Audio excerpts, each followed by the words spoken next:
His Excellency atong pinalangga Vice President Jejomar Binay!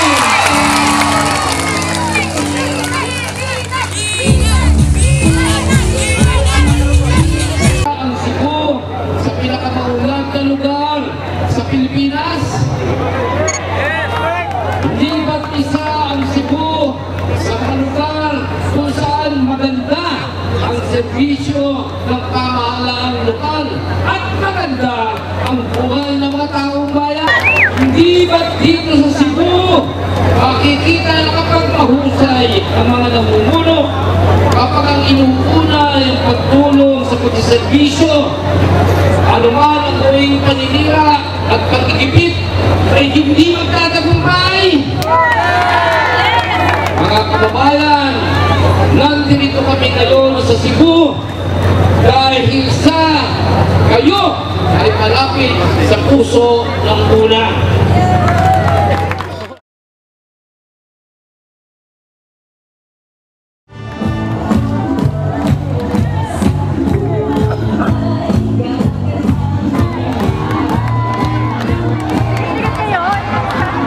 Sa buong bansa, lalong-lalo na sa mga probinsya, di po ito libre. Kaya pag si Nancy Binay po ay nasa Senado, isusulong ko po na madagdagan pa ang mga libreng bakunang na pwedeng ibigay po sa inyong mga... Kapag pupunta na kayo at pupunto, pag-sinsing na lang kayo ngayon. Sana naman ay huwag niyo malimutan si JBL Sinoistana. Una sa lahat, dapat safe ho kayong lahat. Ang kaligtasan ninyo ay paglalabanan ko. Gusto ko rin na si Tingting Kawangkoy magkaroon tayo ng people empowerment. Because I believe that everybody must have an equal. Nais ko niyang ipagpatuloy kung ano ang pangarap. Ang O, ang ibig sabihin po nito, P is for poverty alleviation. Ang O, palad para sa lahat. At ang E, para sa electoral reform. Kaya sa Manong Maceda may isang master plan to create 3 million jobs a year. Kinahanglan mahimo 3 milyon trabaho para tanan ang walang trabaho sa Cebu, mabigyan ng trabaho at inyong mga nag-graduate. Bigyan ng trabaho.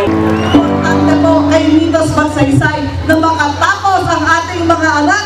Dahil kapag may natapos ka, kolehiyo, vocational course o skills training, siguradong madali na kayong makahanap ng trabaho dahil may natapos na po kayo. At yan din po ang gusto kong gawin kung sakaling pala rin po ako sa... Pagkako ni Jackie Duile, meron kayong murang pagkain, may marami kayong pagkain dahil tulad ang sabi ni Senate President Juan Ponce Enrile.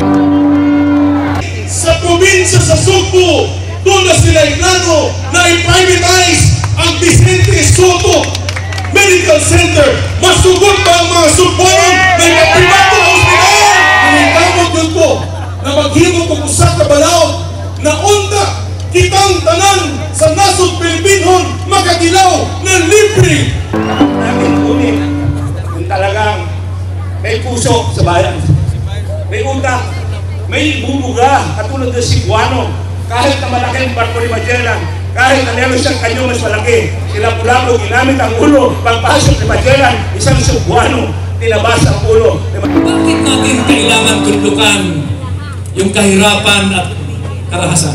Para maasikaso na ng una yung ating kabataan, gawin silang mas matalino, mas malusog, mas malakas, at Ay, taas mo na umarap sa inyo na ako wala akong kasalanan sa taong bayan. Sa una, happy ka!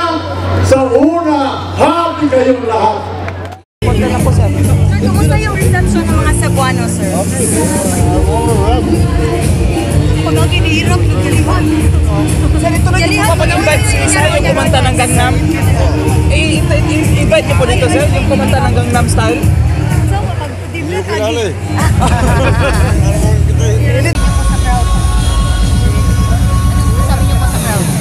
Maraming salamat po dahil ramdam na ramdam po namin ang pagmamahal ng Cebu para sa UNA. All the people, especially the senior citizens, our barangay officials, councilors, our leaders, and all walks of life came over.